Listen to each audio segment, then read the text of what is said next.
एक छोटे से गांव में अहमद नाम का एक गरीब मजदूर रहता था।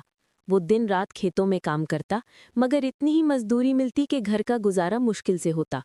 अहमद के पास दौलत तो न थी, मगर एक चीज जरूर थी, ईमानदारी।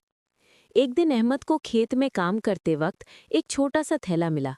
जब उसने थैला खोला तो उसमें सोने के सिक्के थे। वो लम्हा ऐसा था जब अहमद चाहता तो अपनी गुर्बत खत्म कर सकता था, लेकिन उसके दिल ने कहा, ये मेरा नहीं है, मुझे इसे वापस करना चाहिए। अहमद ने पूरे गांव में पूछा कि ये किसका थैला है।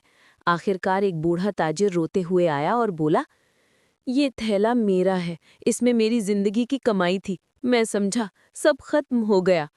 अहमद ने फौरन थैला वापस कर दिया। ताजिर की आंखों में खुशी के आंसू आ गए।